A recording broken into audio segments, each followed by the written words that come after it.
Hello students, welcome to my channel geography with Usha ma'am.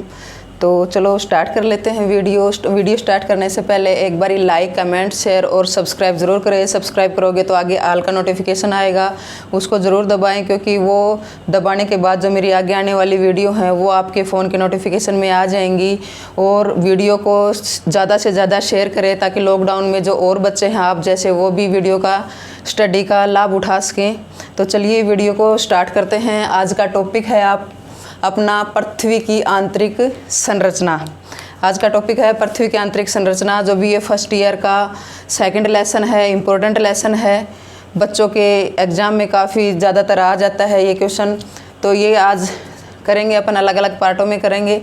तो पहले अपन जो पृथ्वी की आंतरिक संरचना है उसके बारे में पूछे तो ज्ञात स्रोत हैं जो अपनी पृथ्वी के, वो किस हिसाब से हम बता सकते हैं कि जो अपना जो धरातल है, धरातल से नीचे हम जाते हैं तो क्या किस टाइप की चट्टानें हैं, क्या मटेरियल है, ठोस अवस्था में है, द्रव अवस्था में है, किस अवस्था में है, वो सारी की सारी चीज़ें अपन पढ़ेंगे। तो जो भी ज्ञात स्रोत हैं उसके दो स्रोत हैं। एक तो है आपका अप्रत्यक्ष स्रोत, दूसरा है आपका प्रत्यक्ष स्रोत। तो अप्रत्यक्ष स्रोत का मतलब होता है जो अपनी आंखों से दिखाई ना दे सके, खाली हम उनको महसूस कर सकते हैं। तो जो अप्रत्यक्ष स्रोत हैं वो 3 हैं: तापमान, दाब और घनत्व। और जो प्रत्यक्ष स्रोत हैं जिनको हम देख सकते हैं वो नंबर 1 ज्वालामुखी, दूसरा है भूकंप और तीसरा है उल्कापिंड। इन सारी चीज़ों से हम ज्ञात कर सकते हैं, अनुमान लगा सकते हैं कि पृथ्वी की जो आंतरिक संरचना है, यानी धरातल के नीचे जो उसकी आंतरिक संरचना है वो किस प्रकार की है।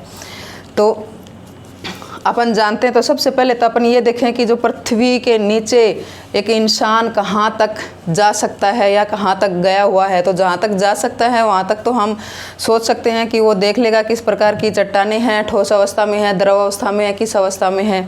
तो थोड़ा सा अपन देख लेते हैं जो अपना जो, जैसे अपन नीचे किस टाइप में से जा सकते हैं। एक तो खदान वगैरह होती हैं उनसे, या फिर तेलकूप द्वारा। तो जो सबसे लंबी खान है वो 3.8 किलोमीटर की है, अफ्रीका में है जो। तो वहाँ तक हम स्थल से नीचे 3.8 किलोमीटर ही जा सके हैं। तो वहाँ तक तो हम अनुमान लगा सकते हैं कि कितना है कितना नहीं। और नीचे का अनुमान लगाए तो एक मनुष्य तेलकूप अपन निकालते, तेल के कुएँ होते हैं वो 12 किलोमीटर गहरे होते हैं। तो 12 किलोमीटर तक तो हम लगा सकते हैं अनुमान कि 12 किलोमीटर के एरिया में किस टाइप का क्या है, क्या मटेरियल है, कैसी इसकी संरचना है। लेकिन क्या आपको पता है जो आपकी पृथ्वी की त्रिज्या है, यानी जो आपकी पृथ्वी है, आपकी जैसे ये पृथ्वी है, जो इसका केंद्र भाग है वो धरातल से केंद्र की गहराई कितनी है, वो है आपकी 6371 किलोमीटर। 6371 किलोमीटर। तो कहाँ 6371 किलोमीटर और कहाँ मात्र 12 किलोमीटर। तो ये तो नगण्य है, ना बराबर के ही है। इससे इतना हम अनुमान नहीं लगा सकते पृथ्वी की जो आंतरिक संरचना है उसका। तो ये 2 स्रोत लिए हैं। इन 2 स्रोतों के आधार पे जो भूवैज्ञानिक हैं उन्होंने थोड़ा अनुमान लगाया है कि पृथ्वी की आंतरिक संरचना किस प्रकार की है, लेयर हैं और किस प्रकार की चट्टानें हैं, ठोस अवस्था में है या द्रव अवस्था में है। तो स्टार्ट कर लेते हैं अपन। तो सबसे पहले अपन करेंगे अप्रत्यक्ष स्रोत। तो अप्रत्यक्ष स्रोत में आता है तापमान, दाब और घनत्व। जो तापमान है उसके बारे में डिस्कस करेंगे। सबसे पहले तापमान है, जो आपकी जैसे पृथ्वी है, पृथ्वी गोलाकार है। अगर हम इसको ऐसे त्रिज्या के रूप में काट लेते हैं, ये एक जैसे आपका खरबूजा टाइप होती है आपकी पृथ्वी। तो उसमें से जैसे खरबूजा अपन निकालते हैं, ऐसे इसको निकाल लेंगे तो ज़्यादा आसानी होगी समझने में, गोलाई की वजह से। तो अपन थोड़ा सा इसको काट लेते हैं और अच्छे से समझते हैं। तो इसको समझने से पहले भाई आपको पता होना चाहिए कि पृथ्वी की परतें हैं अलग अलग। जो आंतरिक संरचना है उसमें जो केंद्रीय भाग है उसकी परतें हैं। तो वो परतें कैसी हैं, कितनी हैं, वो समझते हैं। थोड़ा सा इसको गहरा कर लेते हैं, बच्चों के कम दिखाई देता है वीडियो में, तो इसको थोड़ा सा डार्क कर लेते हैं अपन ताकि अच्छे से दिखाई दे। तो ये हमने एक त्रिज्या, जैसे पृथ्वी पूरी गोल होती है उसमें से हमने एक भाग निकाल लिया स्टडी करने के लिए। तो इसकी 3 परतें हैं। पहली परत का नाम है क्रस्ट, पहली परत का नाम है क्रस्ट, और दूसरी परत का नाम है मेंटल, दूसरी परत का नाम है मेंटल और तीसरी परत का नाम है कोर। कोर। तो अपन जो आंतरिक संरचना का अध्ययन करेंगे तो उसमें पता होना चाहिए कि पहले जो अपनी परतें हैं पृथ्वी की कौन से, सबसे पहले ऊपर है क्रस्ट, फिर है मेंटल, फिर है कोर। तो अब आ जाओ तापमान। अब अगर तापमान की हम बात करें कि पृथ्वी का जो तापमान है वो धरातल से नीचे जाते हैं तो घटता है या बढ़ता है। तो कोई भी चीज़ है, अपन दबाव लगाते हैं किसी भी चीज़ का। आप एक थोड़ा छोटा सा एग्जांपल लेते हैं, जब अपन अपने घर में खिचड़ी दलिया बनाते हैं वगैरह बनाते हैं तो एक थाली में डाल लेते हैं। तो थाली में डालने के बाद वो कहाँ से स्टार्ट करते हैं? हम बीच से स्टार्ट करते हैं, बाहर से स्टार्ट करते हैं। ठंडा होना कहाँ से स्टार्ट होता है? थाली में बाहर से ये चीज़ है तो ये पहले अपन बाहर से खाना स्टार्ट करते हैं। क्यों? क्योंकि बाहर से ठंडी होती है और अंदर से गर्म होती है। तो ऐसे ही पूरी पृथ्वी गोल है, तो ये पहले आग का गोला थी, वो धीरे धीरे ऊपर से ठंडी होनी स्टार्ट हुई और अंदर क्या है? गर्म ही है। तो नीचे हम जाते हैं तो तापमान इसका क्या होता है? पृथ्वी का बढ़ता है तापमान, टेम्परेचर। गहराई में क्या होगा? बढ़ेगा। इसकी बढ़ने की दर क्या है? जो तापमान बढ़ने की दर है वो है भाई आपकी 32 मीटर पे 1 डिग्री सेल्सियस तापमान बढ़ता है। ये अक्सर बहुत बार ही जीके के क्वेश्चन में आता है कि तापमान नीचे धरातल में तापमान बढ़ने की दर क्या है? 32 मीटर पे 1 सेंटीमीटर बढ़ता है। और जो क्रस्ट का तापमान है वो लगभग 3000 डिग्री सेल्सियस है और मेंटल का है वो लगभग 4000 डिग्री सेल्सियस है। और जो आपका कोर का है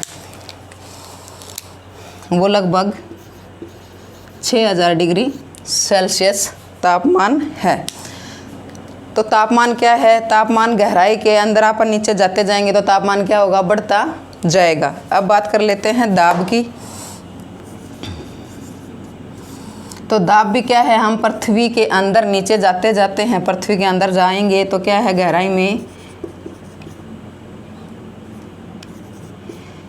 में बढ़ेगा। गहराई में दाब क्या है? बढ़ेगा। कोई भी चीज़ है, क्योंकि पृथ्वी के जो केंद्र भाग है उसके ऊपर कितनी अपनी बहुत सारी परतें हैं ऊपर, और परतों का दबाव बना रहता है चारों तरफ से।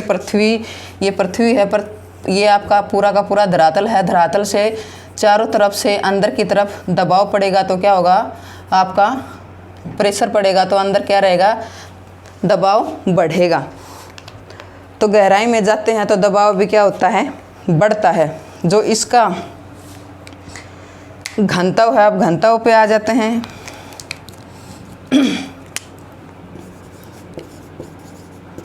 घनत्व भी भाई हम जब सेंटर में जाते हैं पृथ्वी धरातल से, ये धरातल से नीचे केंद्र की तरफ जाएंगे तो गहराई में बढ़ेगा। घनत्व भी क्या है? गहराई में जाते हैं तो बढ़ेगा। अब घनत्व बढ़ने की दर क्या है आपकी? जो क्रस्ट भाग है इसका घनत्व 2.9 ग्राम प्रति सेंटीमीटर क्यूब है। ग्राम घन सेंटीमीटर भी बोलते हैं इसको। अगर मेंटल की बात करें अपन, मेंटल का घनत्व ये 3.5 से 5.5 ग्राम प्रति सेकंड प्रति सेंटीमीटर क्यूब है। और अगर हम कोर की बात करते हैं तो कोर का क्या है? 11 से 13 ग्राम प्रति सेंटीमीटर क्यूब है। अब भाई ये चीज़ देखने की बात है, ये जो आपका घनत्व है ये अलग अलग भूवैज्ञानिक अलग अलग नाम से, तो कन्फ्यूज़ ना हो बच्चे। किसी बुक में कुछ मिलेगा, किसी बुक में कुछ मिलेगा। जो फर्स्ट ईयर के बच्चे हैं, सेकंड सेम के, उनकी जो टेक्स्ट बुक में है उसी के अकॉर्डिंग आपने एग्ज़ाम में डालना है। क्योंकि एग्ज़ाम में जो भी क्वेश्चन पुटअप होते हैं वो जो आपकी टेक्स्ट बुक लगती है उसी के अकॉर्डिंग आंसर सही माना जाएगा। तो थोड़ा आपको बता दें, जो बीए फर्स्ट ईयर वाले बच्चे हैं उनमें ये बता रखा है 2.7 और ये बता रखा है 3 से 3.5 और ये बता रखा है 11 से 12। तो उन बच्चों को ये डेफिनेशन उसमें ये डालना है, और जो ऑल कम्पिटिटिव एग्जाम आते हैं उसमें आ जाए तो उसमें ये आता है। तो इस पृथ्वी का जो औसत घनत्व है, पृथ्वी का औसत घनत्व वो है 5.5 ग्राम, 5.5 प्रति सेंटीमीटर क्यूब, घन सेंटीमीटर। कितना है? 5.5। और मेंटल का अगर हम औसत करें, मेंटल का औसत डालें तो मेंटल का है 4.5 ग्राम प्रति सेकंड में सेंटीमीटर क्यूब। अगर हम इसकी बात करें तो इसका है 12.4 और इसका औसत है 2.9। वैसे ये 2.7 से 2.9 के बीच में बताया जाता है। तो ये थे आपके घनत्व। ताप भी बढ़ेगा, दाब भी बढ़ेगा और घनत्व भी। जब हम केंद्र की तरफ जाएंगे, इस धरातल से केंद्र की तरफ जाएंगे तो तीनों की तीनों चीज़ें बढ़ेंगी। अब आ जाते हैं, बात करते हैं हम जो प्रत्यक्ष है। प्रत्यक्ष का मतलब है जो हमें दिखाई दे, ज्वालामुखी, भूकंप और उल्कापिंड के द्वारा। तो इसको थोड़ा सा डिलीट कर देते हैं। अब उधर चलते हैं, थोड़ा सा उसको भी समझते हैं।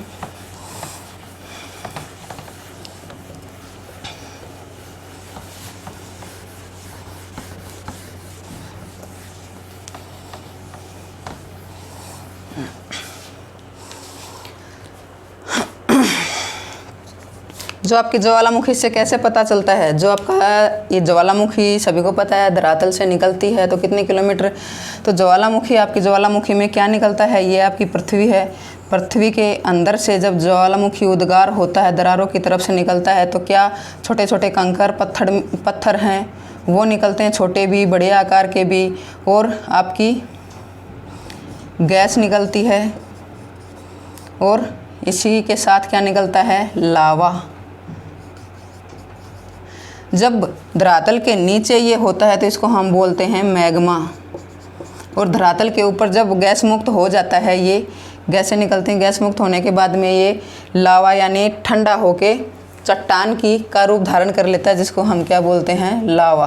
तो बहुत सारी चीज़ें निकलती हैं। तो ये भी मात्र कहाँ, धरातल से कितने किलोमीटर नीचे तक उद्गार होता होगा इनका? ये 50 से 60 किलोमीटर के लगभग। तो अपनी जो त्रिज्या देखी थी वो देखो 6371 किलोमीटर थी। तो ये भी क्या है? नगण्य है, नाम मात्र के लिए है। जैसे बादाम में छिलका होता है उसी तरह है। तो इससे भी हम नहीं पता लगा सकते, इतना ज़्यादा अंदाज़ा नहीं लगा सकते। जो अंदाज़ा हम लगा सकते हैं वो मेन है आपका भूकंप विज्ञान यानी सिस्मोलॉजी।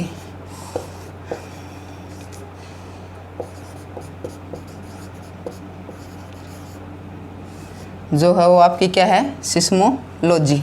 सिस्मोलॉजी यानी भूकंप विज्ञान। इसमें कैसे भाई? इसमें जो भूकंप आते हैं वो सारे जो पृथ्वी के अंदर तक 700-800 किलोमीटर है, 2000 किलोमीटर है, यानी जो परतें थी आपकी, जो क्रस्ट थी, क्रस्ट से भी आती हैं, और जो आपकी मेंटल थी उसमें भी भूकंप उत्पन्न होते हैं, और आपकी कोर है उसमें भी भूकंप उत्पन्न होते हैं। तो जो भूकंपीय तरंगे हैं आपकी, कई प्रकार की जो भूकंपीय तरंगे हैं, मैन अपन यहाँ देखेंगे भूकंपीय तरंगों को। तो उन भूकंपीय तरंगों से सबसे जो मैन है, लेटेस्ट है, वो इसी से क्या किया गया है? अध्ययन किया गया है। अपनी जो पृथ्वी की आंतरिक संरचना है उसमें जो अध्ययन है मोस्ट इम्पोर्टेंट, लेटेस्ट, वो भूकंपीय विज्ञान है, सिस्मोलॉजी, उसके द्वारा किया गया है। तो इसको अभी अपन स्टडी करेंगे। ज्वालामुखी का इतना ही है। उल्कापिंड से कैसे पता चलेगा भाई कि अंदर का स्ट्रक्चर कैसा है पृथ्वी का? कैसे पता चलेगा? क्योंकि उल्कापिंड भी क्या है? पृथ्वी एक ब्रह्मांड का ही हिस्सा है और ब्रह्मांड में बहुत सारे उल्कापिंड घूमते हैं। तो उल्कापिंड आपने पता भी है, भूवैज्ञानिक इसका वो भी करते हैं, रिसर्च भी करते हैं, और कई उल्कापिंड गिरे भी हैं पृथ्वी के ऊपर, उनको भी देखा है। तो उल्कापिंड को देखते हैं तो इसमें क्या होती है? जो प्याज का छिलका होता है ना, उसके समान क्या होती है? कई परतें होती हैं। तो इसके अनुसार भी ये लगाया गया है कि जब उल्कापिंडों की होती है तो जो ये भी तो एक हिस्सा ही है अपनी पृथ्वी भी, तो पृथ्वी की भी परतें होंगी। तो पृथ्वी की अपन परतें भी पढ़ चुके थे कि क्रस्ट है, मेंटल है और कोर है। तो इससे भी हम अध्ययन कर सकते हैं कि भाई पृथ्वी की आंतरिक संरचना कैसी होगी। जो मोस्ट इम्पोर्टेंट है वो अपना है भूकंप का।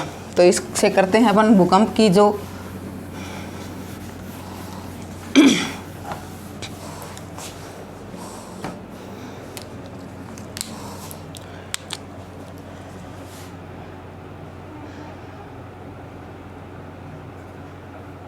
ये आपका जैसे धरातल है,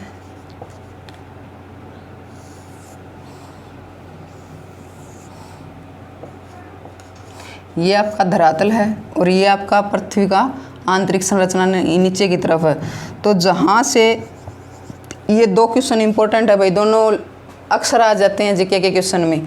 तो एक भाग तो ये है, एक बिंदु तो ये है और एक बिंदु है धरातल का। जहाँ से भूकंप उत्पन्न होता है उसको हम क्या बोलते हैं? भूकंप मूल। हिंदी में बात करें तो आपके भूकंप मूल भी आ सकता है, भूकंप अवकेंद्र भी बोलते हैं इसको।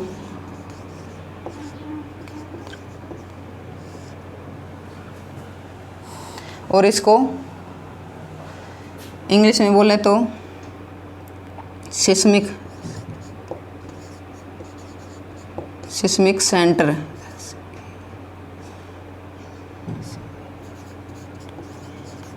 सिस्मिक सेंटर बोलते हैं इसको।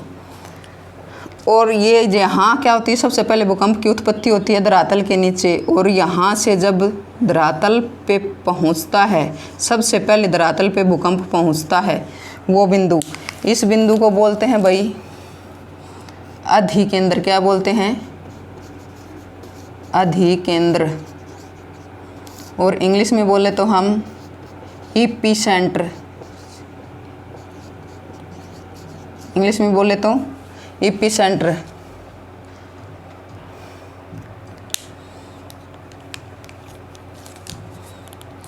इसको भूकंप केंद्र भी बोलते हैं, इसको भूकंप मूल भी, भूकंप केंद्र भी, अवकेंद्र भी और सिस्मिक सेंटर भी। ये दोनों में बच्चे कंफ्यूज हो जाते हैं, कई बारी ऊपर वाला नीचे लिख जाते हैं, नीचे वाला ऊपर लिख जाते हैं। तो इंग्लिश में ज़्यादा बेटर रहेगा, याद रखोगे तो, क्योंकि हिंदी में बहुत सारे इसके अलग अलग नाम हैं।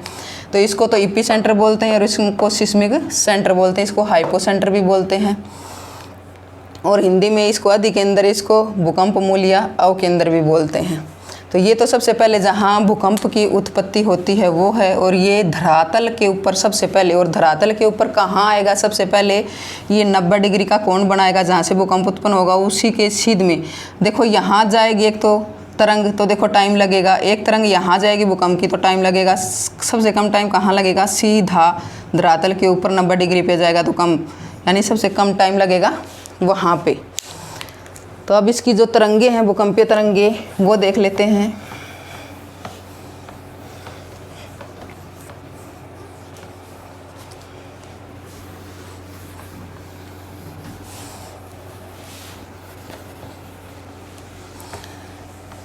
भाई भूकंपीय जो तरंगे हैं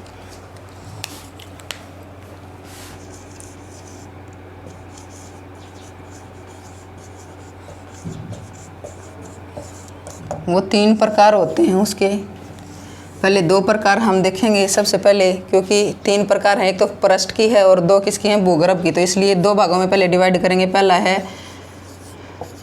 भूगर्भ तरंगे, भूगर्भीय तरंगे। और दूसरा है आपका, इसको काया या शरीर तरंगे भी बोलते हैं, काया या शरीर। कई बार आ जाता है काया या शरीर तरंगे। काया या शरीर तरंगे क्यों बोलते हैं? क्योंकि भूगर्भ जैसे अपना शरीर है, अपने शरीर में जो तरंग होएगी तो उसको हम क्या बोलेंगे? तो पृथ्वी का भी तो वो एक शरीर है, उसमें जो तरंगे आएंगी तो उनको हम शरीर तरंगे या काया तरंगे भी बोल देते हैं। दूसरी है भाई पृष्ठीय तरंगे। ये कौन सी होती हैं? पृष्ठीय तरंगे। इनको धरातलीय तरंगे भी बोलते हैं, तरंगे, धरातलीय तरंगे भी बोलते हैं। ये सबसे विनाशकारी होते हैं क्योंकि ये धरातल पे उत्पन्न होती हैं। तो इन तरंगों का नाम क्या है? धरातल वाली का अल तरंगे बोलते हैं इसको। क्या, कौन सी तरंगे बोलते हैं? अल तरंगे। अब आ जाओ भूगर्भिक जो तरंगे हैं, इनके 2 पार्ट हैं।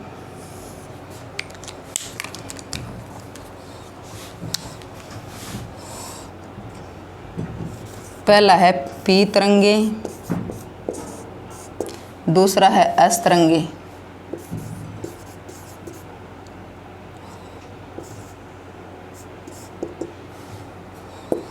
इनको क्या बोलते हैं? प्राथमिक तरंगे। और इनको बोलते हैं गौण भी बोल देते हैं, और द्वितीयक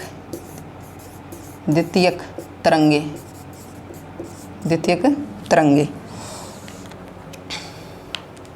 वो धरातलीय तरंगे बोलते हैं और अल तरंगे बोलते हैं। तो इनमें भाई अंतर अपन को डिफाइन करने हैं, कौन सी हैं, पी तरंगे कौन सी हैं, एस तरंगे कौन सी और अल तरंगे कौन सी है। तो सबसे पहले पी तरंगे हमेशा कैसे चलती हैं? लंबवत चलती हैं। कैसे चलती हैं भाई पी तरंगे? इसके अंदर आ जाता है कई बार कि इसमें एक दूसरे को डिफाइन करो, यानी पी तरंगे और एस तरंगों के अंतर बताओ, या फिर एस तरंगे कौन सी होती हैं, पी कौन सी होती है, एल तरंगे कौन सी होती हैं, इनकी लंबाई किस टाइप से ये चलती हैं। तो वो सारी की सारी इसमें करेंगे। ये लंबवत चलती हैं और ये चलती हैं भाई क्षैतिज चलती हैं। ये ऐसे गमन करती हैं, क्षैतिज।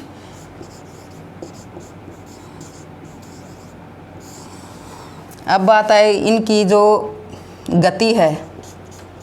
पी तरंगों की गति है 11 किलोमीटर प्रति सेकंड, यानी 1 सेकंड में 11 किलोमीटर चलती है। सबसे तेज़ आ जाए कि सबसे तेज़ चलने वाली तरंगे कौन सी हैं? तो पी तरंगे हैं सबसे तेज़ चलने वाली, और ये चलती हैं 6 से 8 किलोमीटर प्रति सेकंड।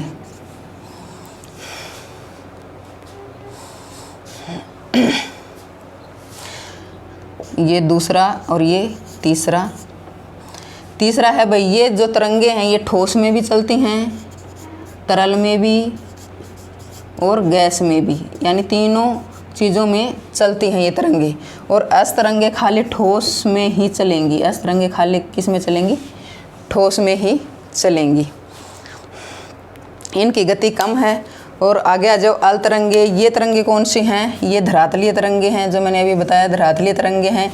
इनकी गति देखें तो इनकी गति कैसी है? 3.5 किलोमीटर। ये देखो गति इतनी होने के बावजूद भी बहुत ज़्यादा विनाशकारी होती हैं ये तरंगे। तो इनकी गति ये है, और ये चलती हैं वक्राकार, ऐसे वक्राकार चलती हैं, वक्राकार गति में गमन करती हैं। और ये हैं धरातल की, और ये हैं आंतरिक भाग में जो चलती हैं वो तरंगे हैं। अब एक नाम है रिएक्टर स्केल।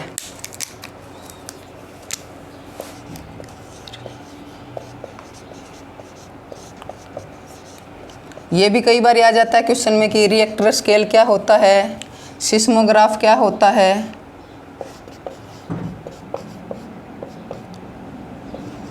सिस्मोग्राफ क्या होता है, सिस्मोलॉजी क्या होता है। वो अभी भूकंपीय विज्ञान को हम क्या बोलते हैं? सिस्मोलॉजी। और मर्केली रिएक्टर क्या होता है?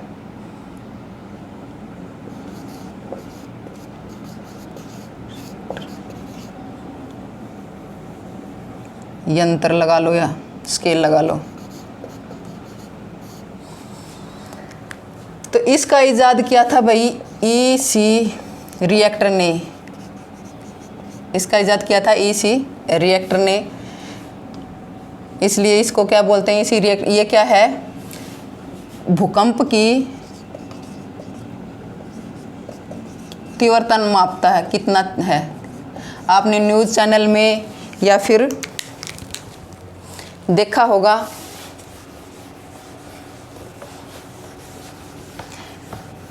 न्यूज़ चैनल पे देखा होगा, न्यूज़पेपर में पढ़ा होगा कि वहाँ पे केंद्र था भूकंप का और उसकी तीव्रता इतनी थी। तो तीव्रता है, उसके ऊपर भी क्वेश्चन आ जाता है कि इतनी तीव्रता होगी तो कितना होगा। जो ये तीव्रता मापी जाती है रिएक्टर स्केल की, ये 0 से 10 के बीच में मापी जाती है। अगर 6 है, 6 तो सामान्य है, और 6.5 होता है तो विनाशकारी होता है भाई, और 7.4 इससे भी ज़्यादा विनाशकारी,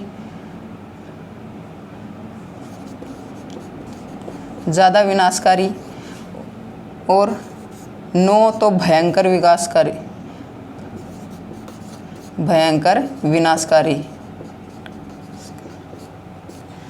और जो सिस्मोग्राफ है ये एक यंत्र है, किसका आलेखन करता है? ये भूकंपीय जो तरंगे हैं उसका आलेखन करता है इससे।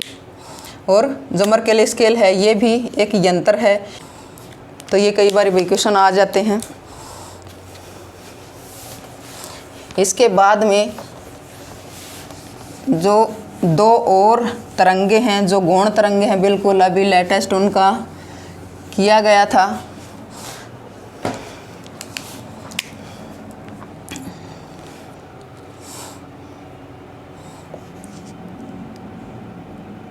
एक तो पी तरंगे हैं, पी स्टार तरंगे हैं, एस स्टार तरंगे हैं। इनका जो गति है, पी तरंगों की गति है 5 से 5 किलोमीटर प्रति सेकंड और इनकी गति है, ये है आपकी 3.5 से 4 किलोमीटर प्रति सेकंड। यानी ये जो एस और पी तरंगे हैं उनके बीच की हैं। अभी खोज की थी इनकी खोज की थी कोनार्ड ने, खोज की थी ऑस्ट्रेलिया में आल्प्स जो पर्वत है वहाँ पे, पी स्टार और एस स्टार की। कई बार इनके ऊपर भी पूछ लेते हैं। अब होता है एक छाया क्षेत्र होता है कि पी तरंगों का, कई बार क्वेश्चन देखे होंगे, सुने होंगे आपने, पी तरंगों का छाया क्षेत्र कौन सा है, एस तरंगों का छाया क्षेत्र कौन सा है। थोड़ा सा वो और समझ लेते हैं। ये अपनी पृथ्वी है, इसके 3 भाग हैं, ये कोर है, ये मेंटल है, ये क्रस्ट है। जहाँ भी भूकंप की तीव्रता होती है वो धरातल पे तो आता ही है। तो यहाँ पे ये तरंगे उत्पन्न होती हैं धरातल पे। इन तरंगों का नाम है पी तरंगे और एस तरंगे। तो ये पी तरंग है, ये एस तरंग है, ये पी है, ये एस है, ये पी तरंग है, एस तरंग, पी तरंग और एस तरंग, ऐसे ही। तो ये जो एस तरंगे हैं ये ठोस में ही गमन करती हैं, क्योंकि आपके आंतरिक जो संरचना वो ठोस भी है, तरल भी है, गैसीय भी है, सारी तरीके की है। तो ये कहाँ गमन करती हैं? आपकी तरल में नहीं कर पाती है एस तरंगे। एस तरंगे ठोस में ही करती हैं। तो जो आपका कोर है, कोर का अंदर का भाग तो ठोस है, लेकिन बाहरी भाग क्या है? तरल है। और ये भी जो ऊपरी मेंटल है वो तरल है और निचला मेंटल क्या है? इसका ठोस है। अपन आगे पढ़ेंगे अगले पार्ट में तो समझाएंगे अच्छे से। तो इसमें देखो ये 103 डिग्री से 105, इसमें से कोई भी क्वेश्चन आए, कई बार आ जाता है 103 डिग्री, कई बार आ जाता है 105 डिग्री। तो ये 103 डिग्री और 105 डिग्री। तो यहाँ से यहाँ तक का भाग, यहाँ देखो, यहाँ एस तरंगे यहीं ऊपर ही ऊपर हैं और आपकी जो पी तरंगे हैं वो तो सारे हैं, कोर में भी चलती हैं पी तरंगे। अपन थोड़ा सा पी तरंगे भी देख ले। तो पी तरंगे क्या है? कोर में, कोर से भी चलती हैं। और पी तरंगे आपकी मेंटल में सारी जगह चलती हैं। तो ये जो पी तरंगे चलती हैं, क्योंकि ये नज़दीक हो जाता है तो ये यहाँ है 145 डिग्री। अगर 103 आता है तो 143 डिग्री करना है, और 105 आता है तो 145 डिग्री करना है। यहाँ भी 143 डिग्री या 145 डिग्री, इसमें से कोई भी आ जाए। तो ये देखो, ये सारा का सारा ये वाला एरिया देखो, इस वाले एरिया में कोई भी नहीं है। ये वाला जो एरिया है इसमें ना तो पी है और ना एस है। पी तरंगे और एस तरंगे कोई सी भी नहीं है। तो ये दोनों का छाया क्षेत्र है, ये पी और एस तरंगों का छाया क्षेत्र। कई बार पूछ लिया जाता है कि पी तरंगों का छाया क्षेत्र कौन सा होता है, तो उसमें ये आ जाता है कि भाई 105 डिग्री से कितना है, 145 डिग्री से कितना। तो वो चीज़ आपको ध्यान में रखनी, बहुत बार ये क्वेश्चन आ जाता है। और इधर भी क्या है? ये पी तरंगों का और एस तरंगों का छाया क्षेत्र है। लेकिन यहाँ देखो पी तरंगे हैं, तो ये यहाँ से 103 से 103 तक तो एस तरंगों का छाया क्षेत्र है। एस तरंगों का छाया क्षेत्र क्यों है? देखो यहाँ इसके अलावा कहीं भी 103 से कहीं भी अस्तरंगे नहीं हैं। तो अस्तरंगे 105 से 105 भी हैं और 103 से 103। अगर पी तरंगों का और अस्तरंगों का दोनों का पूछा जाता है तो 103 यहाँ करोगे तो 143 डिग्री कर देना, और 105 यहाँ क्वेश्चन में आता है तो 145 डिग्री। ये छाया क्षेत्र है भाई, यहाँ पहुँच नहीं पाती पी और अस तरंगे। तो ये आज आपका टॉपिक था, और अभी आगे दूसरा पार्ट करेंगे। फर्स्ट पार्ट है अगले पार्ट में, क्योंकि टाइम काफ़ी लंबा हो चुका है। तो धन्यवाद। जो इसका जो टॉपिक है वो अगले पार्ट में करेंगे, देखेंगे। Thank you.